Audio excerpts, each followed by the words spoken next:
자, 39페이지 한번 보시겠습니다. 자유무역협정 체결에 따른 농업인 등의 지원해가는 특별법 이렇게 만들어가지고 이 FTA에 의해서 피해를 보는 농어민들을 집중적으로 지원할 수 있게끔 이 법을 먼저 만들었습니다. 이 법을 이때 내가 만들어서 이걸 보고 내가 책에도 만들어 놨는데 이 법 제목을 치고 지금 다시 들어가니까 없어졌더라고. 네.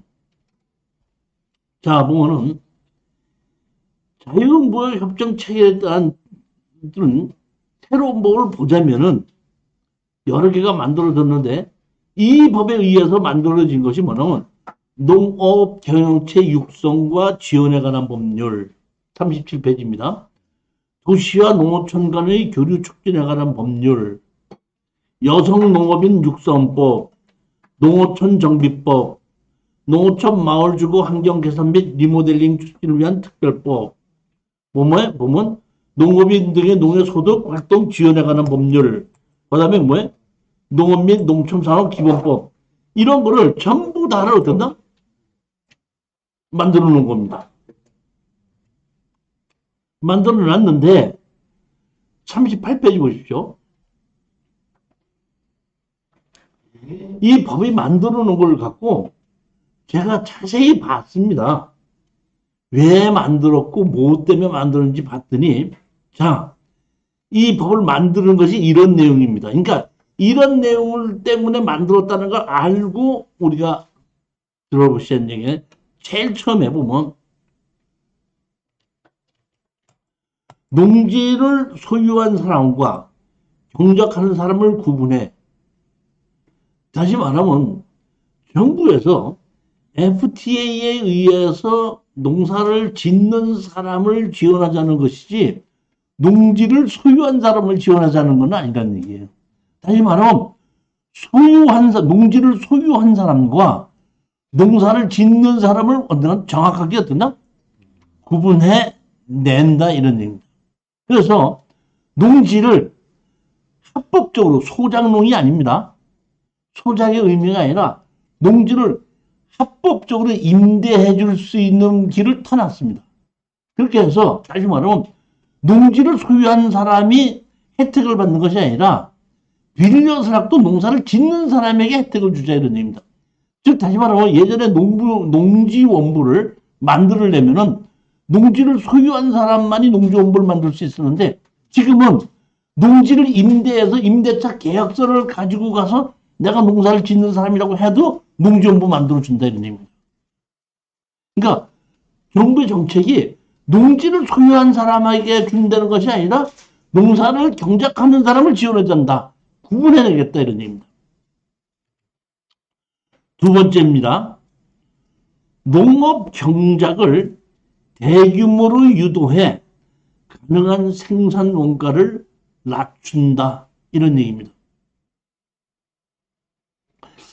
여기 보시게끔 되면 자 보십시오. 여기 우리 이제 4명이서 땅을 2,500평씩 같이 갖고 있는 사람이라고 가정하십시다.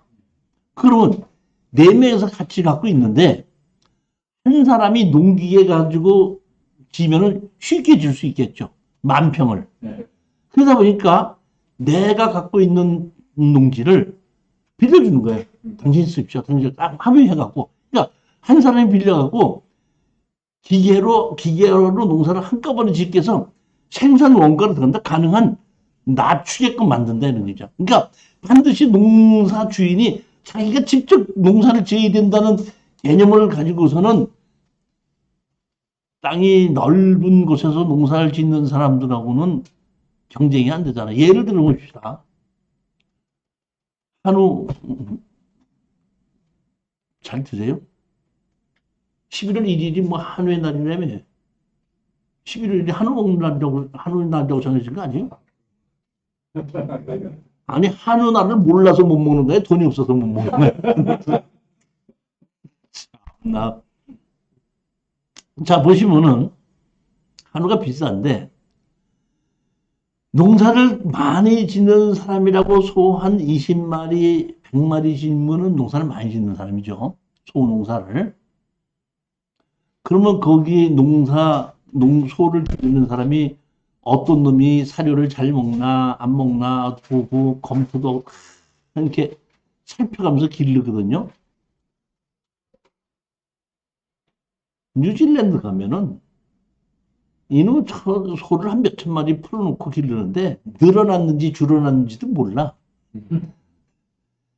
그런 소하고 한 10마리, 20마리 길러놓고 그걸 애지중지기르면서 경쟁력을 하면 잽이 되냐고요.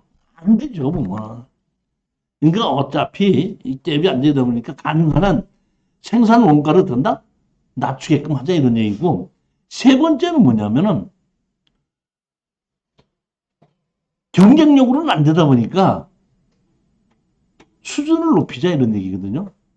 예를 들면 참 난 지금 보면은 대한민국이 이렇게 빨리 발전이 되는지 저도 잘 몰랐습니다. 사실 제가 한양주택에서 78년도에 제가 쿠웨이트를 갔었습니다. 79년도에 제가 독일에 출장을 갔었어요. 출장에 가갖고 한 3일을 제가 있었는데, 독일에 가서 23일 있으면서 제가 깜짝 놀랐던 게 뭐냐면은, 79년도에 갔을 때, 제일 놀랐던 게 뭐냐면, 독일의 부자들은 독일제를 쓰고, 독일의 가난한 애들이 일제를 쓰더라고. 내가 그때 독일에 가봤을 때, 난 충격을 받았어. 우리는 수입품이 좋다고 생각했지, 자국품이 좋다고 생각해 본 적이 없지, 살았단 말이에요. 근데, 독일에 가서 내가 한 20며칠을 가면서 보니까, 돈 있다고 껍덕껍덕 대는 전부 다 독일제 벤츠 타고, 독일제 라이카 카메라 갖고 있는 애들이야, 다. 근데, 그 회사에서도 돈이 없는 애들 있잖아요. 돈이 없는 애들은 일제 도요다 다 사고 오고, 일제 카메라 갖고 있는, 와서 사진 찍고 나 찍어준다 그러면 돈이 없는 놈이야. 내가 그거 보고 깜짝 놀랐다고요. 야, 독일이 진짜 대단한 나라구나. 한 10여 년 전에 강의를 끝내고 우리 집사람하고 목이 말라 죽겠다 어디 뭐 소주 한잔 먹으러 가자. 그래 갑자기 내 집에 가서 우리 집사람하고 같이 동네를 나오다가 장어집인가 들어갔어요. 장어 먹고. 우리 집사람이 장어 한 접시만 주세요 그랬더니 수입품은 25,000원이고요. 국산은 30,000원입니다. 그러니까 우리 집사람이 나오는 게 그래서 국산으로 먹지. 이게 대한민국도 이제 뭐냐면 국산이 더 좋은 것도 있는 시대로 되겠는데 바뀌는 시대가 지금 온 거예요 보면. 난 참 했는데 지금 보면 정부의 정책이 뭐냐면은 무슨 얘기는 이런 얘기입니다. 어차피 면적에 의해서 싸게는 도저히 안 되다 보니까 고급화를 시켜서 돈 있는 사람들을 상대로 고급 물건을 팔자 이런 얘기입니다. 예를 들자면은 우리가 농축산식품이 고급화되면 어떤 게 고급화죠? 무기농이라 그러나? 유기농. 무농약. 무기농. 무농약, 무기농. 유기농. 이게 뭐냐면, 제가 이명박 정부 때에 농림축산식품부 차관이 잠시 텔레비에 나와서 이제 사회자하고 얘기하는 걸 잠시 이제 하는 걸 내가 들은 건데, 맞다, 저 방향이 맞다, 내가 한 겁니다. 무슨 얘기냐면, 싸게 팔려고 하지 않고 고급화를 시켜서 세계의 부자들이 대한민국에 있는 한우는 사서 먹으면 한 개도 없이 몸에 최고로 좋고 맛있고 있다. 비행기로 실어다 먹는 세계의 부호들이 한국에 있는 식품은 안심하고 먹어도 된다. 이런 걸로 만들어 가겠다. 정부의 정책이에요.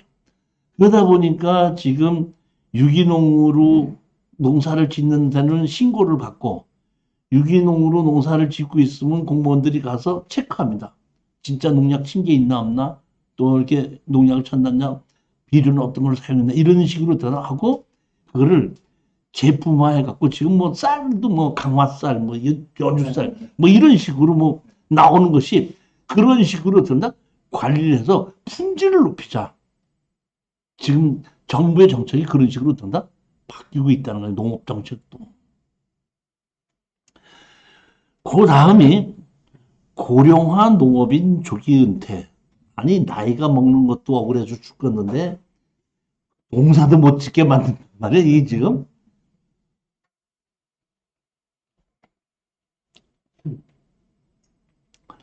제가 그 한 십몇 년 전에 지방에도 이제 강의를 다녔습니다. 요새는 잘 안 갑니다. 부산에만 가고. 십몇 년 전에 어디 갔냐면 이제 포항에 강의를 갔죠. 포항을 목요일 날 가서 목요일 날 3시간 강의하고 금요일 날 3시간 강의하고 올라옵니다.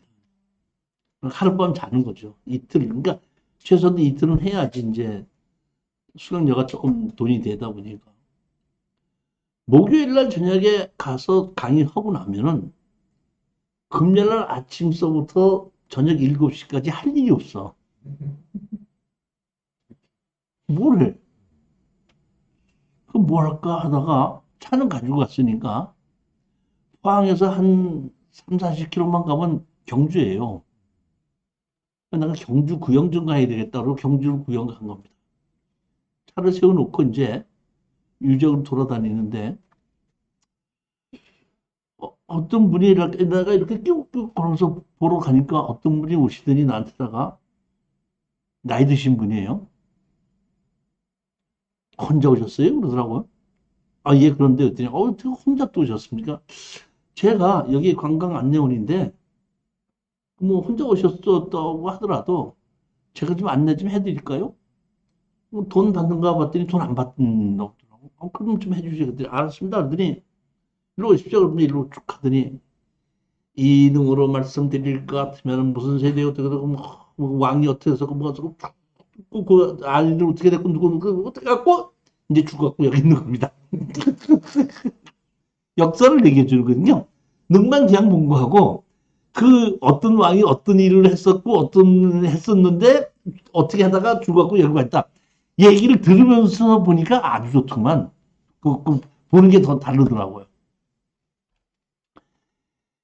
그래서 나는 경주는 역시 관광의 도시다. 이렇게 오는 걸 이렇게 많이 해주나 그랬더니 그게 아니고 농사를 짓던 노인네들을 전부 다 교육을 시켜서 이런 걸로 내보낸 거예요. 왜 노인네는 농사를 짓면 안 되고 이런 걸 시켰죠? 왜? 정부의 정책이 왜 그랬어요? 체력이 없어서요? 노인네들이 체력이 얼마나 좋은데. 그게 아니고 옛날에 농사를 짓던 사람은 머리로 농사를 짓지 않고 몸으로 농사를 지어. 해 뜨면 나와서 일하고 해 지면 들어가는 거야. 머리로 농사를 지어야지 몸으로 농사를 지어서 절대 세계를 이길 수가 없다. 그러니까 몸으로 농사를 짓던 사람을 직업 변경을 시키는 거야. 교육을 시켜갖고 마을 뭐 무슨 뭐 설명이고 뭐 옛날 뭐 내 가서 설명 이런 거 강의하고 설명하라고. 내가 갔더니 저기 우리 그 수강생들 한 분이 지금 와갖고 저기 뭐야 땅 갔더니 그 여자분이 오셔갖고 이 땅 좀 이렇게 해서 농지 전용허가 받아서 팔으려고 하는데 그 농지 전용 어떻게 받아서 어떻게 팔으면 되는지 좀 가르쳐 달라고 그러더라고요. 이거 왜 팔으려고 했더니 젊은 영감탱이가 그 저기 뭐야 그 어떤 여자하고 맨날 같이 그 왜 강의하러 다니는데 뭐 여기면 저기면 이런 데 다니는데 자기가 운전을 못하니까 그 여자가 운전을 시키고 자기가 그 저기 그 강사료 받는 거에 3분의 1을 준대. 농사를 안 하고 맨날 같이 그것만 하러 다녀갖고 이게 나만 하지를 못해갖고 안 돼도 팔아야 되겠다고. 그래서 내가 간 적이 있었다니까 보면. 그런 식으로 된다. 마을 해설가, 목사 해설가 이런 식으로 된다. 바꾸게 한 것이 정부의 된다. 정책이라는. 그러니까 이런 것을 이렇게 바꾸게끔 하고 그런 일당을 정부에 지방자치단체에서 예산을 잡아갖고 주도하고 있더라 이런 얘기입니다. 그러니까 옛날식으로 농사를 지어서는 안 된다 이런 얘기입니다. 그 다음에 농업을 경작하지 않고 경영하도록 한다. 경작과 경영의 차이가 뭡니까? 경작과 경영의 차이.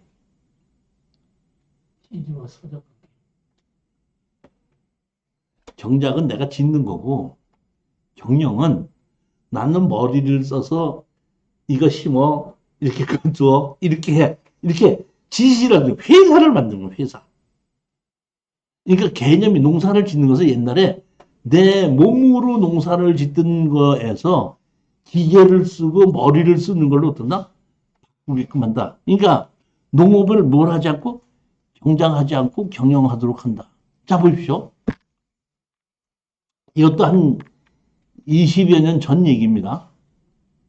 제가 우리 동네에 교회를 갔어요.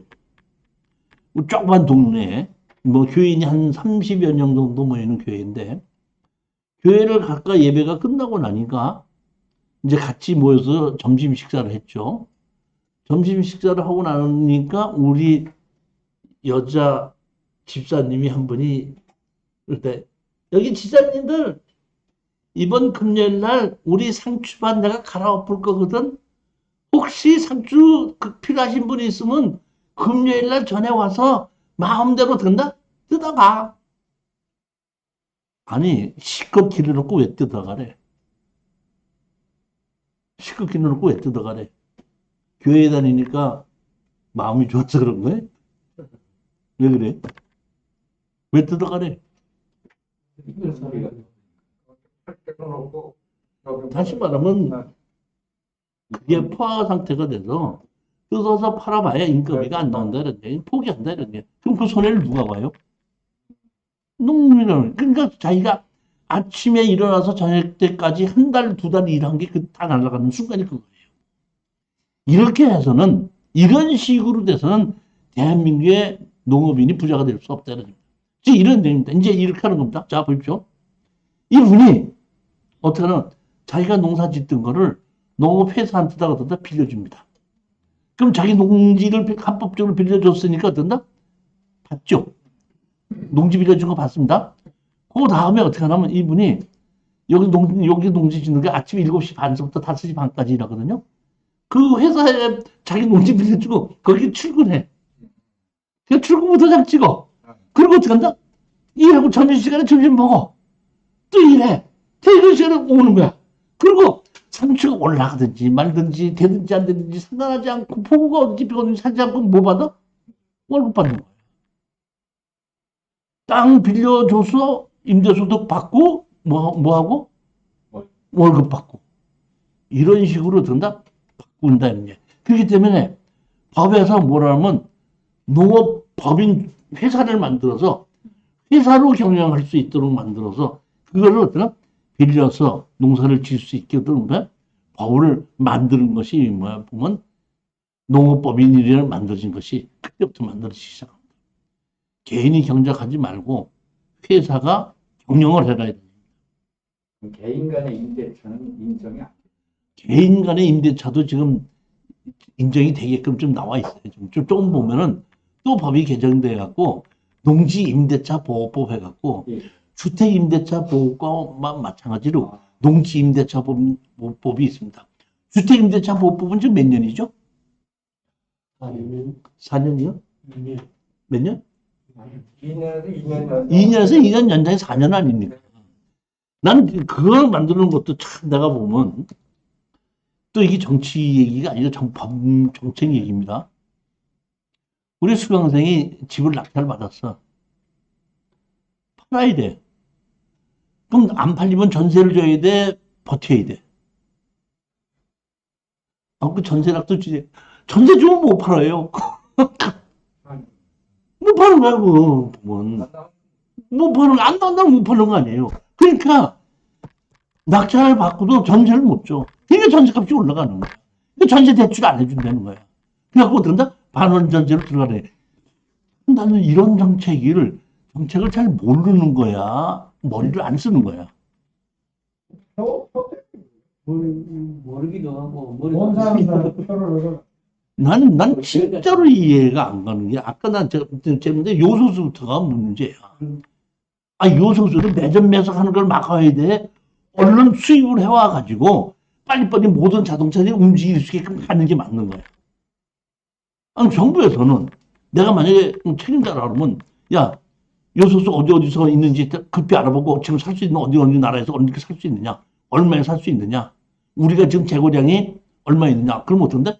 1개월 이내에 빨리 들어와서, 그거를 지금 보면, 지금 제가 요소수를 10리터 넣으니까 12,000원이었거든요. 그런데 지금 보면 12만 원이래요. 그럼 12만 원이라고 그러면 그걸 가지고 저기 뭐 화물차 운전하는 사람 어떻게 먹고 사느냐고. 그러니까 뭐 25만 원 준다 이런 소리 하지 말고 그거 그냥 들어와서 그거를 세금으로 그냥 국가에서 부담을 하고 원래 가격대로 나눠주면서 빨리빨리 자리 잡게끔 하는 게 그게 맞는 게 아니냐고 지금 보면은. 아니 그것도 무슨 저기 뭐야 그 집도 그냥 2년 물려서 4년 하다 보니까 아예 집 가진 사람이 지금 우리 경매로 낙찰 받은 사람은 팔으려고 산 사람은 전세 못 나요. 그러니까 빈집이 얼마나 많은지 몰라요 지금. 팔릴 때까지 빈집이라 이런 얘기예요. 다시 말하면 전세값이 올라가니까 집값이 올라가는 거, 전세값이 떨어지면 집값이 어떤다? 떨어지는 거니까 집값을 잡을 생각이 아니라 전세값을 잡는 것도 그 방식이 아니냐 그런 얘기죠. 자, 맨 마지막 거 보시겠습니다. 이게 잘못하면은 정치 얘기로 바뀌어지거든요. 지금 나는 정치 얘기를 하려는 것이 아니고 저는 부동산에 대한 것을 강의하는 사람이니까 부동산을 어떻게 사야 되냐, 어떻게 되냐, 어떻게 팔아야 되냐 이런 걸 지금 강의하다 보니까 조금 좀 그런 면으로는 민감한데 그냥 그런가 보다 그러고 말았는데 오늘 아침에 요소수 얘기하는 거 보고 매장 매석 파는 거를 안 받겠다는 그 정책을 내놓은 걸 보자마자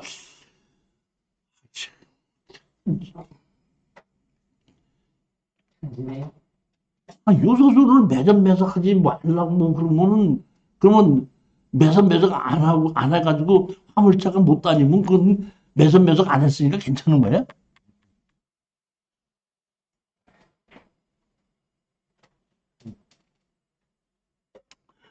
농지의 생산 경쟁력이 떨어지는 농지는 개발을 유도한다. 지목이 전답 과수님은 절대 농지 전용 허가를 받지 않고 다른 목적으로 쓰면 안 되죠.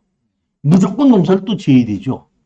그런데 예를 들어서 농사를 지어봐야 도저히 생산이 되지 않는 농지가 있을 수 있지 않냐 이런 얘기입니다.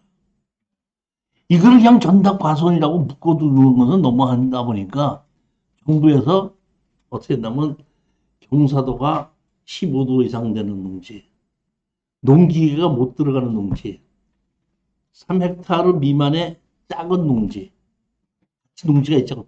작은 농지. 농사를 지려면 물이 필요한데 물이 되기 어려운 농지.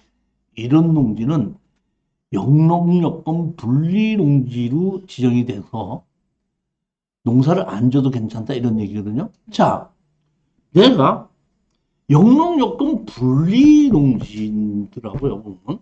그러고 보니까 거기에 무허가 건물이 있더라고요. 그래서 제가 우리 수강생한테 추천을 하라고 그랬어요.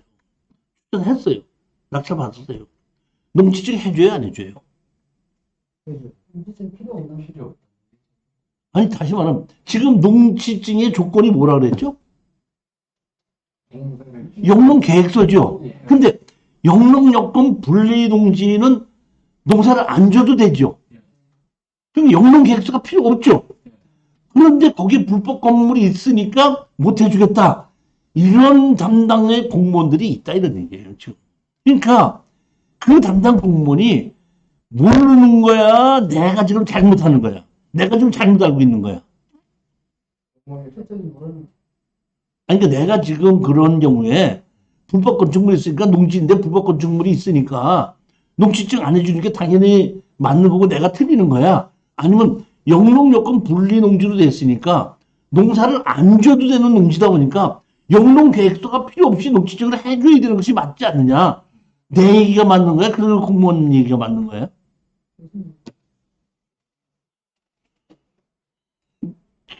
저는 조금 그런 면으로는 좀 이해가 좀 안 가는데, 물론 제가 틀렸을 수도 있죠, 뭐. 제가 잘못 생각할 수도 있는데, 이 농지법에서의 지금 농지 취득 자격증명서는 농지는 농사를 지어라. 농사를 짓지 못하게끔 됐을 땐 농사를 지을 수 있도록 원상복구해서 만들어 놔라. 영농역금 분리농지는 농사를 안 줘도 된다. 이거는 더 이상 문제가 없지 않냐. 그건 근원적으로 생각하는데, 좀 다르게 생각할 수도 있지 않느냐는 건데, 좀 그런 문제가 있더라, 이런 얘기죠. 농지에 대한 정의. 51페이지입니다. 농지란 무엇인자, 이렇게 돼 있죠. 농지란 뭐야? 농지에 대한 정의. 농지란 무엇인가? 농지란 무엇인가 돼 있죠. 다시 말하면 여기 농지란 무엇인가 이렇게 제가 제목을 달아놨는데, 농지란 무엇인가가 아니라 농지법 적용을 받는 토지란 이렇게 판단하셔야 됩니다. 어떤 땅이 농지법을 적용받는 땅이냐 농지법을 적용받지 않는 땅이냐 이런 얘기입니다.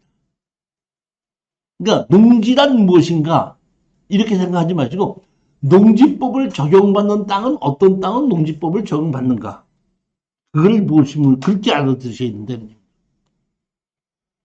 얘기입니다. 농지법에 대한 정의는 농지법 제2조에 정하고 있는데, 농지는 뭐야? 전답, 과수원. 전답, 과수원. 그 밖에 법적 질문을 불문하고 실제로 농작물 경작지 또는 단양생 재배지로 이용되는 토지를 말한다. 이거는 아까 맨 처음에 봤던 농지개혁법 때도 똑같은 얘기죠. 전답, 과수원, 법적 지목에 불문하고 실질적으로 농사를 짓고 있는 땅은 농지법 대상이 된다. 자, 보십시오. 자, 사장님. 사장님 마당에다가 농사를 지으면 농지법 적용이 된다, 안 된다? 네. 지목은 되지죠. 다시 말하면 여기 농지 뭐라고 나와 있는 자? 지목에 불문하고 실질적으로 농산물에 이용되면은 농지법을 적용받는다 그랬단 말이에요. 그건 사장님 마당 안에 있는 땅에다가 농사를 지었어. 그럼 그 땅은 농지야, 대지야?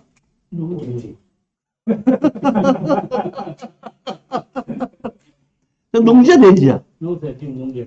그렇지가 않고, 자, 보십시오. 아니, 아셔야 되는 건 뭐냐면, 내가 건물을 짓잖아요? 그럼 건물을 짓기 위해서 건축법 안에 들어가 있는, 담장 안에 들어가 있는 땅은 대지야. 거기다가 도로를 만들었든지, 나무를 심었든지 대지야. 그런데, 건물을 짓지 않은 나머지 그냥 땅 있죠? 그냥 대지 있죠? 거기다 농사를 짓다면 그 농지가 되는 거야. 무슨 소리인지 이해가셨습니까? 그렇죠. 다 대지인데 건물을 안 지은, 지목이 대지인데다가 농사를 지으면 농지법에 적용되는데, 건물이 지어져 있는 대지 안에다가 농사를 지은 건 그건 농사를 아무리 지어도 대지야. 이해가 가셨습니까? 지목 여하에 불문하고, 예, 지목 여하에 불문하고 농사를 짓는 것은 뭐 농지법에 속한다 했는데, 다른 법에 의해서 건물 안에 지어진 건 대지로 이미 된 겁니다. 근데 건물이 안 지어져 있는 것은 지목이 대지야. 건물이 지어져 있는 대지는 건축법에 의한 대지야. 근데 건물이 안 지어져 있는 대지는 지목이 대지야. 그러면 저기 그 임야에 전을만. 자, 그러면 잡으죠. 임야에다가 농사를 지면 농지법이냐? 그러니까 농지법상 농지는 맞는데, 농지법이 되기 전에 임야를 부법으로 전용한 거에 대해서는 그걸 원상복구시켜야 되는 거야. 삼지관리법에 의해서. 무슨 얘기가 하셨습니까? 그러니까 임야가 아닌 특별법을 적용받지 않는 임야가 아닌 건축법에 의해서 건물을 지어진 것이 아닌 이런 곳에 실질적으로 농사를 짓고 있을 때는 농지법에 의한 농지로 해당한다는 거예요. 지목이 대지라고 하더라도.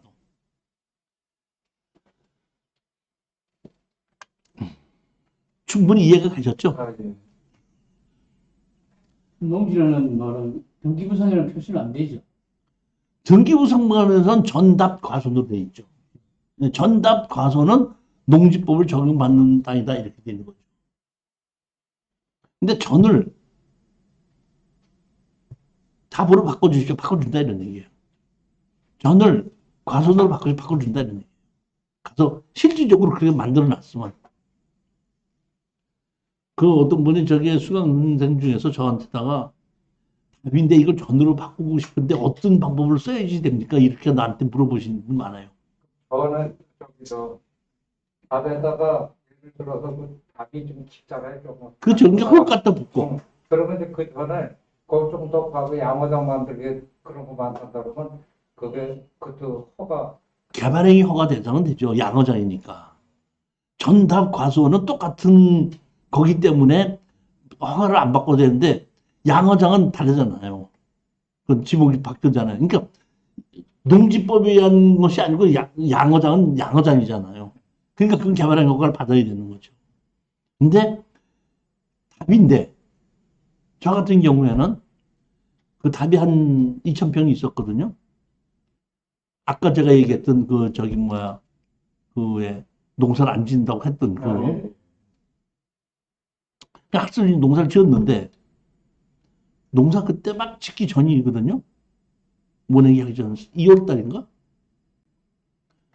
앞에 보니까 나오다 보니까 아파트 공사가 시작하더라고요.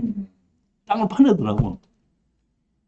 바로 갔죠. 땅 파는 업자한테 만나고 야, 땅, 흙, 우리 너네다가 보라. 자기는 지금 뭐 한 30km 가서 버려야 되는데 그 한 뭐 1km밖에 있으니까 자기 뭐 무조건 오케이죠. 뭐. 그러니까 화물차를 30대를 쓸 거를 나한테 갖다 쓰면 10대만 써도 되는 거니까. 오케이. 그래갖고 나는 그냥 그대로 든다. 다 메꾸지. 그때 그 메꿀 때 내가 담당자한테 갔죠. 나 이거 저기 뭐야 답인데 전으로 바꾸기 위해서 흙 좀 메꾼다 했더니 알았어요. 그냥 바꾸세요. 그랬더니 잠깐. 알았어요. 그렇게 하세요. 그러다가 잠깐. 왜 그랬지? 혹시 폐기물 갖다 놓은 거 아니죠? 아니고 그 앞에 아파트 지금 공사하니까 그거 갖다 좀 메꿔서 답인데 전으로 만들려고. 아니에요. 알았어요. 그렇게 하세요. 바로 바꾼 겁니다. 이해가 가셨죠? 예. 그러니까 같은 법 안에 있기 때문에 법의 테두리를 벗어나면 안 됩니다. 같은 법에 안에 있기 전답 과서는 같은 법 안에 있기 때문에 전이 답으로 바꾸든지 답을 전으로 바꾸든지 과선으로 바꾸든지는 문제가 없다 이런 얘기입니다. 단 50cm 아니 이제 한꺼번에 50cm 이상을 두두거나 50cm 이상을 파거나 할 때는 개발행위 허가를 받아야 된다 하는데 뭐 그렇게 그걸 다 법이 그렇다는 얘기지. 그러니까 어떤 식으로 했을 때 좀 무리하게끔 막 공사를 했을 때 너 법을 어겼지 않느냐 하기 위해서 만들어 놓은 것이지 50cm 팔 때마다 그 신고 다 받으려 그 담당자가 아마 그 바빠서 그 일 때문에 바빠서 죽을 거야 아마. 아니, 거기서 하면 원상복구하라고 그래. 다른 저걸 바꿔가지고. 아니 그건 저기 뭐야 그 개간 허가 아니고 저건 뭐라 그러죠? 그 청토가 아니라 왜 저기 뭐야 농사 몇 년 지고 나면 흙을 바꾸잖아. 개간 아니 개간이 아니라 이제 좀 객토라고 그러죠. 객토.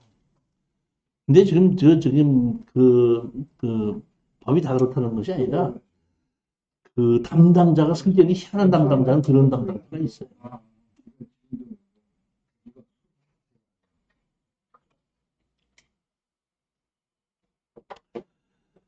다년생 식물 재배지도 목초, 정묘, 인삼, 약초, 잔디 이런 것을 심어도 농지를 보고 옛날에는 다년생 식물은 못 짓겠거든요. 과수원 말고는. 지금은 일반 전답에도 다년생 식물을 심어놔도 농지법에 의해서 어긋난 것은 아니라 이런 얘기입니다.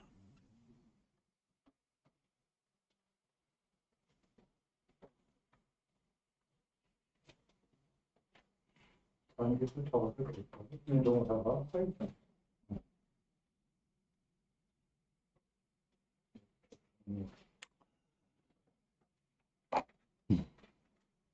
우리 저기 뭐야 여기 보시면 60페이지 보십시오.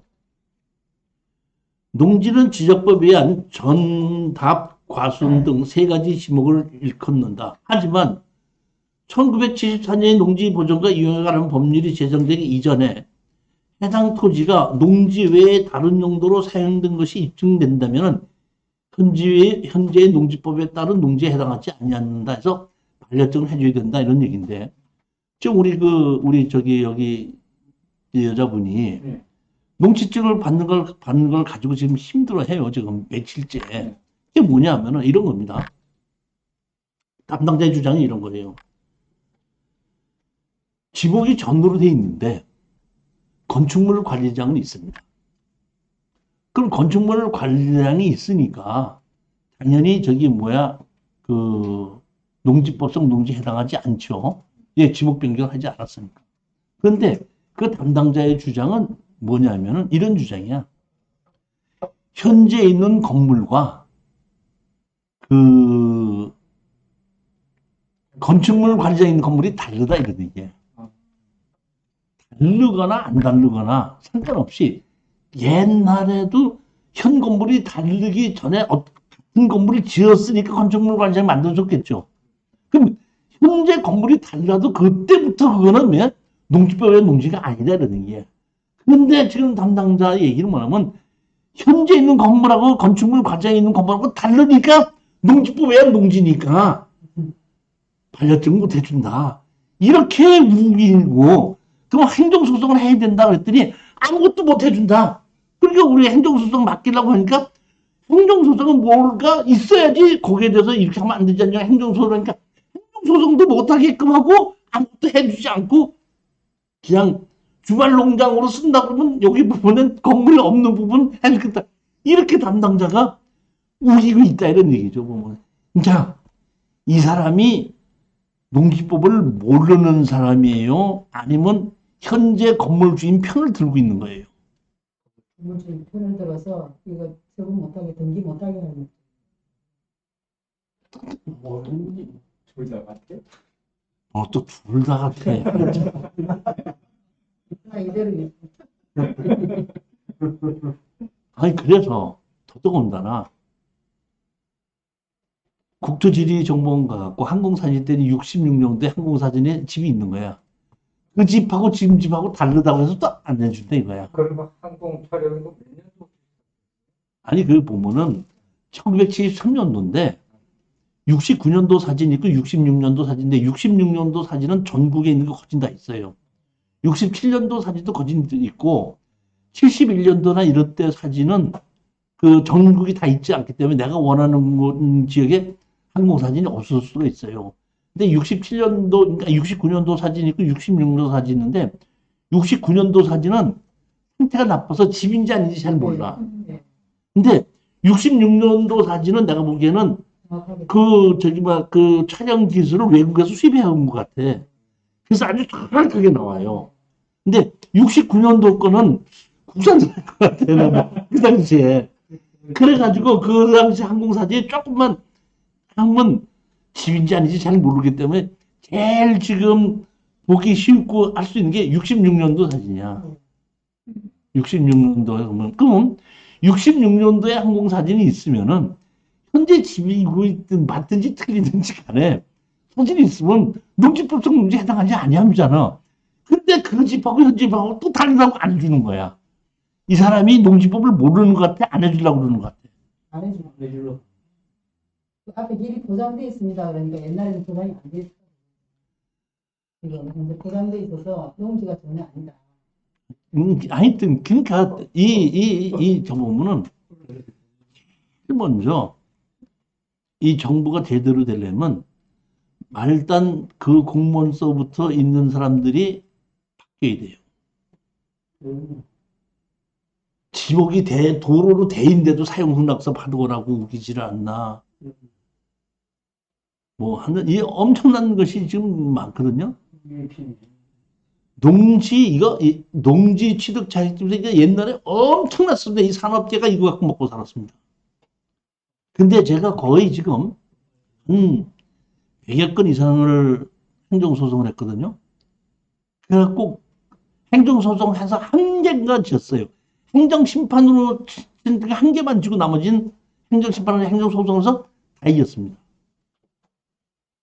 심지어는 건물이 이렇게 있는데 뭐가 건물인데 내가 그 원상복구 조건을 해줘야 되지 않냐 했더니 이게 뭐가 건물인데 어떻게 해줘야 해갖고 내가 행정소송 바로 했거든요. 하니까 바로 연락이 왔어요. 이거 저기 뭐 불허가 내고 저기 입찰보증금 돌려줄 테니까 다음번에 다시 경매로 나오면 하면은 그때는 농지증 해줄 테니까 행정소송 취소해달라고. 행정소송 취소해줬더니 법원에서 입찰보증금 내주더라고. 그래서 다시 경매로가 나왔을 때 아무도 안 들었을 때 최저가격으로 다시 낙찰받은 적도 있어요. 원상복구 조건으로. 그러니까 지금 그만큼 어떡한다? 지금 이 일선 공무원들도 행정소송이 워낙에 많이 들어오기 때문에 많이 바뀌고 있는데 저렇게 아직도 희한한 사람들이 좀 있어요.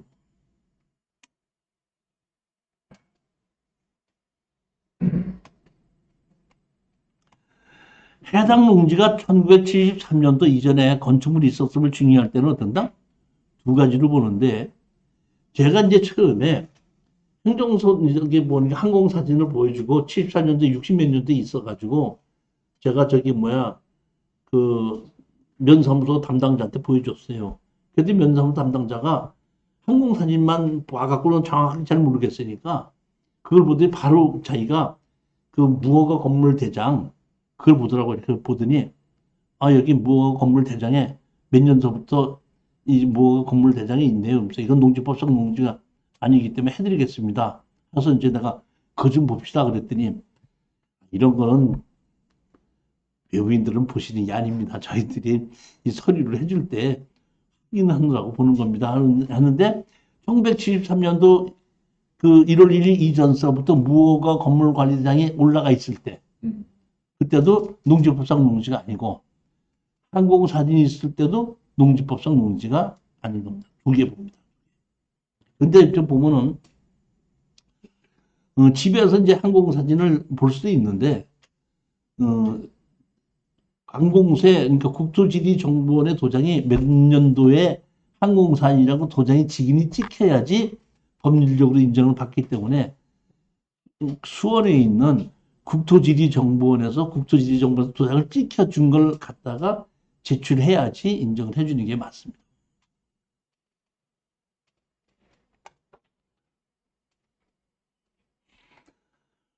(55페이지) 보시겠습니다. 이 법에서 사용하는 용어의 뜻은 다음과 같다. 농지란 다음 항목 어느 하나에 해당하는 토지를 말한다. 전, 답, 과수원. 그 밖에 법적 지목을 불문하고 실질적으로 농작물 경작지 또는 다년생 식물로 이용되는 토지. 초지법에 따라 조성된 초지는 제외한다. 초지는 가축의 사육을 위해서 가축이 먹고 살 수 있는 풀이나 이런 것을 기르는 것을 초지를 만드는 것으로 박정희 정부 때 만들어 놓고 초지를 만들었을 땐 지원을 해줬습니다. 세금 감면도 있었고 그렇기 때문에 그 초지는 농지법에 적용을 받지 않고 초지법 적용을 따로 받습니다. 그러니까 초지법에 그러니까 실질적으로는 풀이 자라고 가축을 먹을 풀을 길렀기 때문에 얼뜻 보면은 농지로 착각을 할 수 있지만 지적도에 초지로 되어 있다고 할 때는 농지법 적용을 받지 않는다 이런 얘기입니다.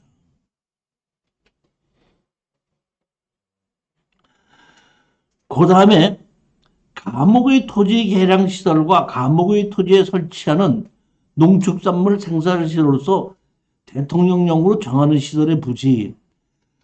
이거 아주 중요한 겁니다. 자, 보십시오. 예전에 사장님이 농지를 사갖고 건축 허가를 받아서 축사를 지었어요. 축사가 지어지면 그 축사를 지은 걸로 건축물로 관리량이 만들어지면은 대지를 바뀌어요, 안 바뀌어요?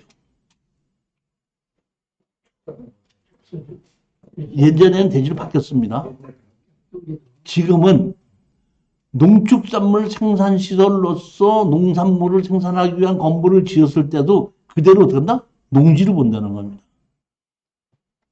그러니까 그런 것을 지었어도 여기 보면 농축산물 생산시설로서 대통령령으로 정하는 시설의 부지. 예를 들어서 콩나물 재배사를 지었다. 그럼 콩나물 재배사는 농지야, 대지야? 농지. 콩나물 재배사는 공장용지입니다. 공장용지. 아, 다시 말하면 무조건 다가 아니라 농축산물 생산으로 축사나 퇴비장이나 이런 것은 농사를 그냥 여러 가지 짓는 거에 쓰기 위한 거기 때문에 그냥 농지로 보는데 콩나물 재배사 이런 건 딱 한 개만 지적해서 쓰고 있잖아요. 그 지적해서 쓰는 걸로 바뀌었을 때 그거는 어떤다? 대지로 바뀝니다. 그러면 예전에 그 축사 지을 때 대지가 됐을 경우에는 그때는 그 대지에 봤을 때 도로 부분도 봤나요? 응? 도로 부분도 보나요? 당연히 도로 부분도 보고 아, 자기 땅에 안에 축사를 지니까 그 안에 도로 있던 것도 다 보고서는 건폐율과 용적률까지 다 보고선 건축법에 맞게끔 해준 것이 그러면 대지로 바뀌는 거예요. 근데 지금 이게 뭐야? 이 농지로 그대로 들은 것은 건축법에 의한 건폐율과 용적률 도로 없이 지을 수 있는 겁니다. 그건 그냥 그대로 들었나? 대지로 바뀌지 않고 그대로 들었나? 농지로 보는 겁니다. 그것이 이제 달라진 걸로 보시면 되니까 농축산물 생산시설로서 대통령령으로 정하는 것인 경우에 건축법이 적용되지 않는 건폐율과 용적률이나 건축법에 의한 도로가 없이도 지을 수 있는 것은 그대로 된다? 농지로 보고 건폐율과 용적률이 적용되고 건축법에 의한 도로가 있어야 될 때는 대지로 바뀌는 겁니다. 축사가 있으면 목장지. 목장용지 안에 초지도 나오고 축사도 나오고 뭐 나올 수가 있는데 그러니까 그러한 목장용지가 건폐율과 용적률에 맞게 축사를 맞게끔 건축법에 의해서 지었을 때는 지목이 되지 않는다. 도로도 그렇고 건폐율도 그렇고 다 맞게끔 담당자가 이건 건물로 보기 때문에 건축법에 맞아야 되겠어요. 건축법에 의한 건폐율과 용적률이 다 맞아야 되고 건축법상 도로도 있어야 됩니다. 이렇게 가면 그것이 대지로 바꾼다는 얘기예요. 근데 아예 여기 축사를 짓고 뭐 목장용지인데 건폐율과 용적률 볼 수 없이 그냥 난 이렇게 축사 이런 식으로 짓겠습니다. 그러면 신고하십시오. 그대로 지어드릴게요. 한 거는 대지로 바뀌지 않고 그냥 그대로 농지다 이런 얘기입니다.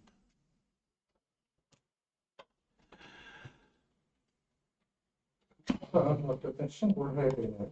어떻게? 축사 되는 건 신고를 그렇지, 신고는 하고 해야 되는 거죠. 55페이지 보시겠습니다.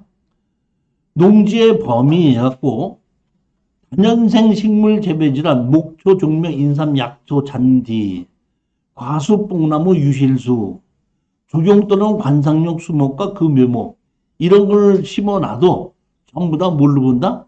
농지를 본다 이런 얘기입니다. 그런데 아까 초지법에 따라 조성된 초지 또는 대통령으로 정하는 토지는 제외한다고 그랬죠. 자, 그러면 아까 보십시오. 자,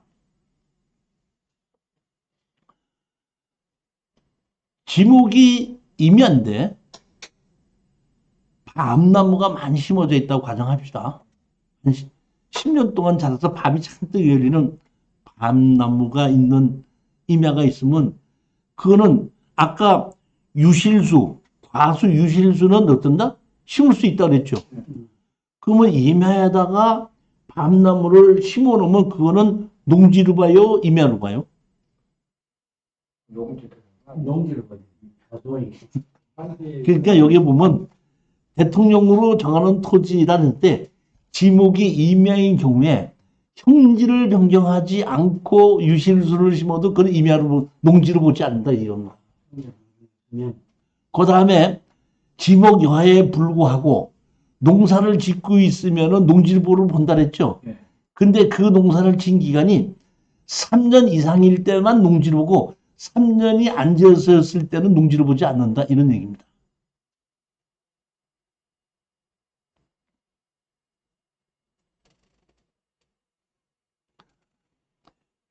지목이 전답 과수원이 아닌 토지로서 농작물 경작지 또는 단연생 식물 재배지로 이용된 기간이 얼마? 3년 미만인 토지. 지목이 임야인 토지로서 그 형질을 변경하지 아니하고 어디가? 단연생 식물을 재배해주는 토지 이런 것이 있는데 자 보십시다. 잠깐 뭐 한 5분 동안만 옛날 얘기 하나 할게요. 이제 송도가 지금 아파트도 많이 지고 뭐를 많이 짓는데 이 송도를 개발하기 시작한 거는 한 20년 전이에요. 20년 전에 그때 그 인천시장이 있으면서 외국인 학교도 모두 만들어 갖고 이제 거기를 개발시키겠다 그래서 분양을 시작한 겁니다. 근데 사실 그게 그 당시에 외국인 학교 뭐 들어오는 것이 그 실패로 끝났어요. 거기에 그 인천에서 분양을 했거든요, 땅을. 택지로 만들어가지고. 근데 어떤 노인네가 그 땅을 샀다가 집을 지었는데 농지 전용 부담금을 내라 한다고 뭐 이런 일이 있습니까? 하갖고 채널 7에서 우리들 사는 세상에 뭐 이렇게 사회 고발하는 것 같은 거 있지 않습니까? 그 텔레비에 나왔는데 이름이 나왔. 저는 인천 어디에 사는 누구누구라고 합니다. 저는 인천 송도에 그 인천에서 분양하는 그 대지를 사서 작년에 건물을 지었습니다. 건물을 지었는데 건물을 다 짓고 나니까 농지 전용 부담금을 내라고 이렇게 고지서가 나왔습니다. 아니 대지에 대지에다 집을 지었는데 농지 전용 부담금을 내라니 어찌 이런 일이 일어날 수 있습니까? 이렇게 나온 겁니다. 이 얘기는 간단한 거예요, 보면은. 거기 택지를 개발을 해서 분양을 했죠. 분양을 했는데 많은 사람이 안 들어오다 보니까 그냥 택지로만 있고 집 안 진 거예요. 그러니까 누군가 거기 땅에다가 한 몇 년 동안, 한 6, 7년 동안을 농사를 지은 거예요. 그러다 그 안에 이제 뭐가 들어오기 시작하니까 그 사람이 어떤 거다 집을 하나 지었더니 농지전 부담금 내라고 어떡한다? 3년 이상 농사를 지었으니까 농지전 부담금 내라고 나왔던 겁니다. 그게 보면. 이제 LH공사에 신 분들이 제 이 토지 개발 강의를 저한테 들으셨던 분이 몇 분 있는데 제가 그 얘기를 하니까 아이고 교수님 우리 저기 세종시 분양하는데 그렇게 돼 있는 땅이 얼마나 많은데 그걸 가지고 우리가 다 농지 전용 부담금 내라고 하면 그 말이 안 되는 얘기죠. 쉽게 얘기하면 담당자 법은 그렇게 돼 있다고 하더라도 담당자가 좀 성격이 희한한 사람이다 이런 게 언제는 그러냐 이런 겁니다. 우리 저기 동계올림픽 했죠. 평창에. 우리 수강생 한 분이 그 평창에 땅을 농지를 과수원을 한 1,000몇백 평을 샀어요. 투자했어. 이제 동계올림픽 한다니까. 근데 거기 옛날 집이 있어갖고 그 대지인데 그 폐가야, 폐가. 그러다 보니까 이제 폐가가 너무 뭐 치워다니니까 그걸 치우는 거예요, 폐가를. 치워놓고 이제 살아서 있다가 몇 년 있다가 이제 동계올림픽이 안 된다고 하다가 나중에 이제 돼가지고 그거를 이제 개발해서 이렇게 택지로 만들어서 하는데 나한테 왔어. 교수님, 여기 저기 이 대지인데도 여기 농지전용 부담금 내라 그러는데 이게 말이 되는 겁니까? 그럼 말이 되는 거예요. 다시 말하면 그 과수원에 대지가 일부 있었거든요. 대지가 있었는데 거기에 저기 폐가라서 없애버렸잖아요. 없애버리고 농사를 안 지으면 안 되니까 농사를 그냥 다 지고 있었단 말이에요. 그 폐가 있는 대지에도 농사를 지고 있었단 말이에요. 그러고 이제 나중에 4년인가 5년 지나서 이제 평창올림픽 새로 되고 난 다음에 그걸 개발해서 팔려니까 지목이 되는데 거기서 농사를 지었거든요. 농지장부담금 내가 농지장부담금 내야 된다 했더니 그렇습니까? 그리고 그건 낸 적이 있어요. 그건 맞는 얘기예요. 그런 거는. 근데 이제 뭐 송도나 저기 뭐야 세종시나 이런 데 택지 개발을 갖고 만들어놨는데 거기 건물이 안 들었으니까 그냥 내버려져 있는데 누가 몇 년 동안 농사를 짓고 있다가 거기다 집을 짓는다고 하면 농지전용부담금 내라. 좀 문제가 있을 수도 있죠. 어머니 하나 들은 거는요. 그럼 농지를 개발을 해서 뭐 5년, 6년 대리자가 했어요. 그러면 예전에 그 전용받아가지고 세금을 뭐 얼마 냈을 거 아니에요. 대지를 만들기 위해서 전용받았을 때. 그거는 저기 뭐야 그 인천시에서 한 것이지 개인이 한 게 아니지. 개인이 이제 저기 뭐 그 토지 개발 법에 의해서 택지로 개발을 해갖고 분양을 한 거지. 아니, 그러니까 평창 같은. 그러면 이미 평창권. 예. 이미 그 대지 전 부분 모르지만 대지 부분은 얘들이 세금을 냈는데 거기 또 한 번 해서 두 번 이상 받아먹는 거죠. 그렇게 해도 그 농지 전용을 받아야 되기 때문에 농지 전용 부담금은 내야 돼요.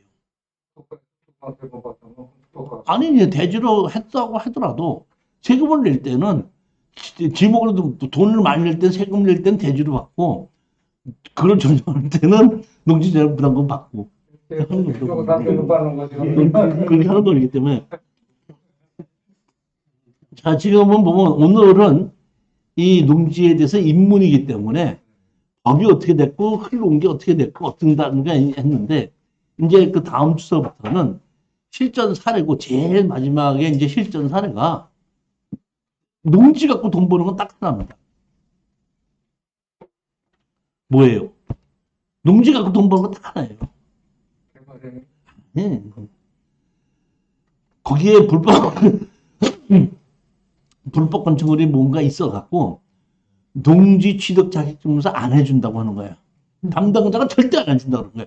그러면 내가 저기 사장님한테다가 1억짜리가 4,900까지 떨어진 거야. 농지인데 사라고 그랬어. 근데 그랬더니 농지 취득 자격증 안 해준대. 그럼 사 안 살 거야? 못 사죠. 그런데 그거를 사서 행정소송을 해서 농지증을 띄워주게끔 만드는 순간들이 되는 거야. 그게 논의 되는 거거든. 그러니까 그 실전 사례야. 이럴 때 담당자가 이렇게 해서 농지증을 안 해준다고 했을 때 이렇게 했기 때문에 이건 해줘야 되는데 이런 식으로 해서 농지증을 발급받는 것이다. 이게 이런 실전 사례예요, 보면은. 그게 가장 핵심적인 건데 그러한 사례를 내가 설명해 주는 걸 않으려면은 이 앞에 있는 걸 다 듣고 나면은 그게 농지가 그렇게 된 거니까 그거는 담당자가 농지증 안 해준다고 그러면 내가 가서 담당자한테 농지증 해줘요? 그러면 아니 못 해드려. 그럼 내가 기쁜 마음으로 와. 근데 어떤 담당자는 거의 그냥 국토실이 정보원 거서 항공사진 갖고 오면 해드리고요. 안 갖고 못 해드리면 내가 이거는 또 나한테만 그 사람이 그렇게 얘기해서 다른 사람한테도 그렇게 얘기해. 그러면 경쟁력이 어떤다? 가질 수밖에 없잖아요. 무조건 안 해준다는 사람이 있어야지 경쟁력이 된다? 낮아지는 겁니다. 네, 보면은. 그런 사례예요, 그런 사례. 그러니까 저 같은 경우에는 담당자가 무조건 안 해준다는 거. 그것만 골라서 입찰에 들어가자, 이렇게 하는 거예요. 자, 다음 주에 다시 뵙도록 하고 오늘은 여기까지만 하겠습니다. 자, 안녕히 들어가십시오.